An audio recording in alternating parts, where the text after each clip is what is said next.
How can Christmas give us the bigger, better new start?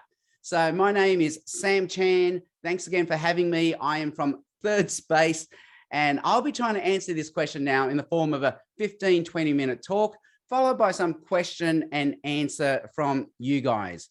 So how can Christmas give us the bigger, better new start that we're looking for? Well, here I suggest at least three things.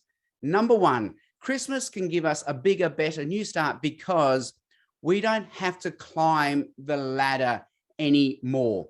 Because the Christmas story is this: Jesus, the Son of God, the CEO of the universe, comes down to us and meets us where we are. Now, here's a photo of where I caught up with another guy called Sam, a friend of mine, a few years ago. And this photo is not photoshopped. My friend Sam really is that tall, and I really am this short. I think I've worked it out that I am in the shortest 1% of the population. And so when I work as a doctor in the operating rooms, I have to stand on a stool just to see the patient. It's so humiliating. I can't move the operating room light. Someone else has to move it for me. It's so humiliating. I have three young boys. I've told them that chances are when they grow up, they will be just like me, not very good looking and not very tall. They will be very short. And that means no girl is ever going to like them. Their only chance in life is to study hard and make a lot of money.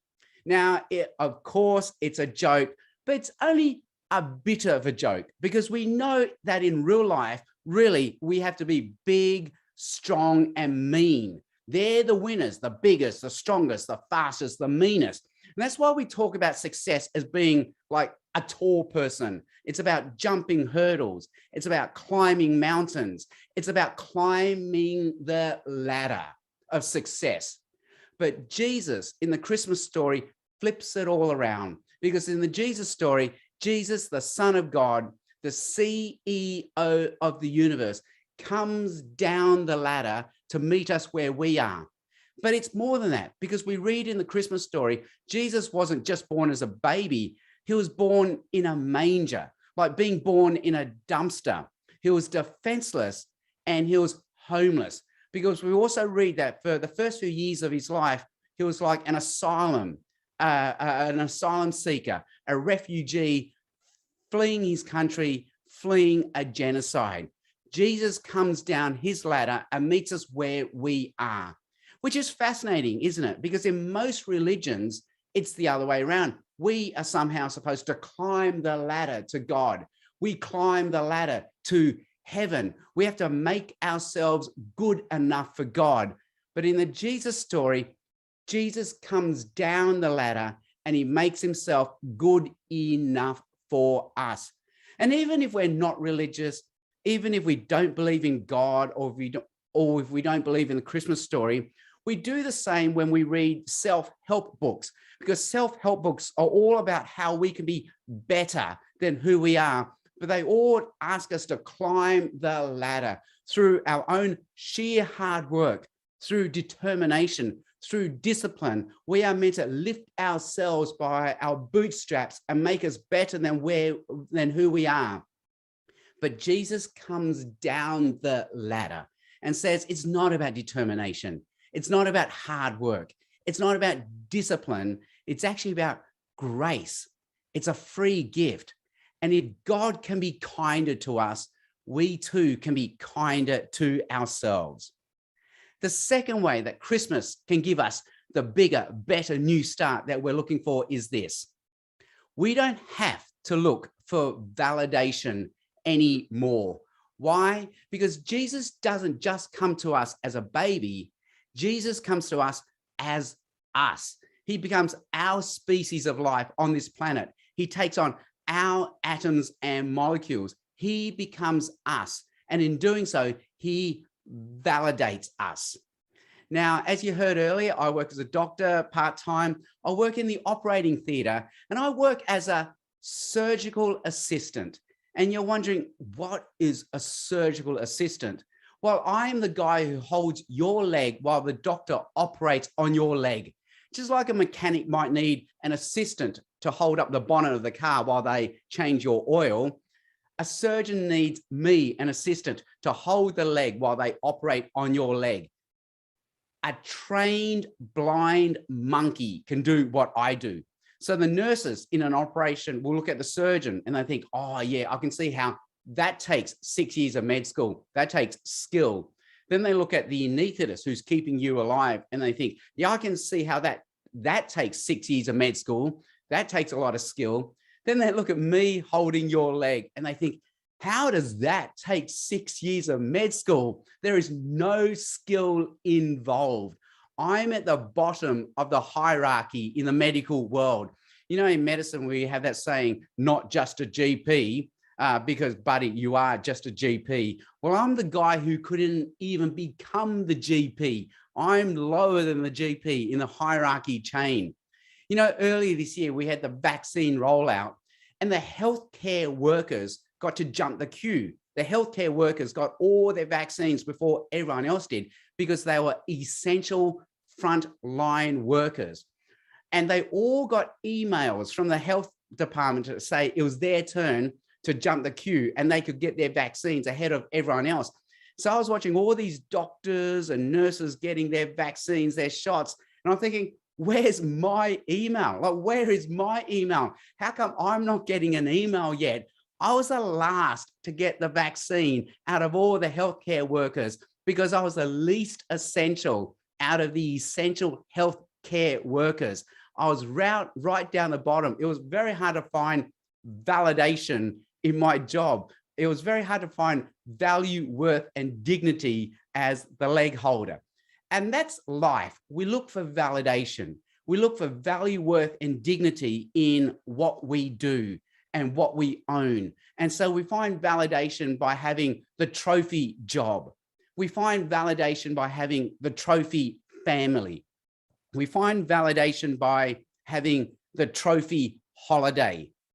But the Christmas story flips it all around, where we don't find validation in what we do or what we own, but simply by who we are. Why? Because Jesus comes down the ladder and he becomes one of us. He takes on our atoms and molecules. He takes on our nose, our nostril hair, our acne, our BO. He becomes one of us and validates us. He says we have infinite value, worth, and dignity simply by being who we are because Jesus, the Son of God, became one of us.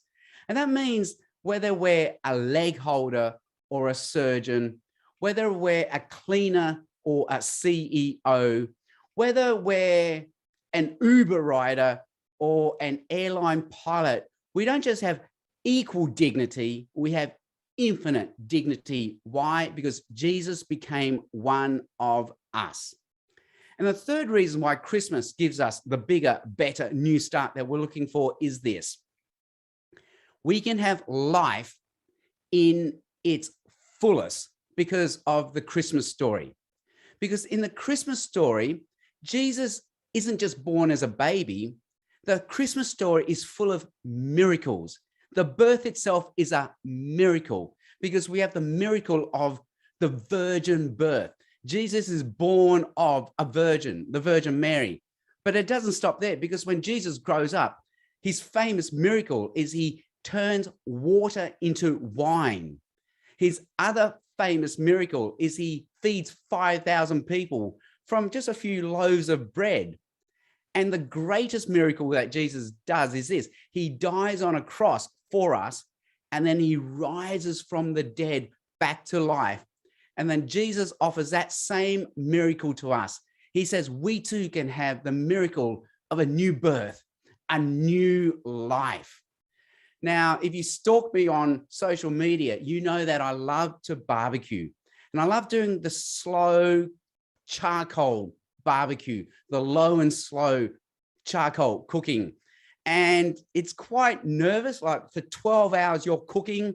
There are no cooks, two cooks the same. Anything can go wrong. So I have to monitor my charcoal cooker for the whole 12 hours. But the good thing is that it gives me an excuse not to be with wife and kids for 12 hours. So it's a 12-hour escape for me. And there's a miracle to charcoal cooking, because you begin with these dead, lifeless lumps of charcoal, of coal, and then you give it a spark of fire. And bit by bit, the charcoals come to life. They glow, they're warm, they're alive. And the Christmas story is this: we can come to Jesus with who we are, dull, lifeless. It's like our life itself is a lifeless bit of charcoal. And through the same spark that gives the miracle of the Christmas story, the death and resurrection of Jesus, this same spark now comes alive in us. And we have the miracle of a new birth, where we have the warmth, the glow, the life of Jesus. Now, at this stage, if you're like me, you're going, whoa, whoa, whoa, time out, time out, time out. I'm sorry, but I am a person of the sciences. I have evidence-based belief. You are asking me to believe in the Christmas story, Jesus born of a virgin, turning water into wine, feeding 5,000 people from some loaves of bread, and he himself dying and rising from the dead. Whoa, whoa, whoa. Okay, I can suspend disbelief for many things, but this I cannot suspend disbelief for. And I hear you, I understand you. I too am a person of the sciences, evidence-based belief. I'm a doctor. But think about it this way: we all believe in miracles already. Whether we believe in a God of the universe or no God in the universe, we all believe in miracles, because we believe that this universe came from nothing. We believe that life came from non-life. And we believe in personhood, that there are conscious minds that have a personality, that are capable of intelligent, rational thought. Yet this all came from unintelligent, irrational, chaotic matter. So we're left to believe either there is no God and this all somehow happened, or there's a loving, powerful God behind the universe, and that's why and how this all happened. And as a person who believes in evidence-based belief, this seems to be the more likely explanation. And if there is a loving, powerful God behind the universe, then it's easy to believe in something like a virgin birth, because, you know, life came from non-life once upon a time anyway. It's easy to believe that water can turn into wine, or someone can feed 5,000 people from loaves of bread, because we had the universe come from nothing already. And it's easy to believe that Jesus would want to die on a cross because we have a loving God. And it's easy to believe that Jesus can rise from the dead because we have a powerful God. And this same loving, powerful God wants to give me this miracle of new life as well, life to its fullest. Well, what do I mean by this new life? Well, it really is, like the Bible explains it, the difference between death and life. It's that big a difference, because it's a difference between once living a self-absorbed, empty, unfulfilled life, and now living a full, fulfilled life where I'm part of a bigger story, where I'm part of Jesus' story, where I'm part of Team Jesus, belonging to Jesus and bringing his love, mercy, and justice onto this planet. It's like switching from this life where I live for myself only, where I worship myself, to now one where I can live for and worship Jesus, the Son of God, the CEO of the universe. It's a difference between having a life full of guilt, shame, secrets, and regret, to a new life where I'm clean, I'm washed, and I can start all over again. And that's how the Christmas story can give me a new life, life in all its fullest. So do you remember our original question today? It was this: how can Christmas give us the bigger and better new start? And I said there are at least 3 ways it can happen. Number one, because we know Jesus came down the ladder, it means we don't have to climb the ladder anymore. Heaven comes down to us. Secondly, because Jesus became one of us means I can find infinite value, worth, and dignity just in who I am.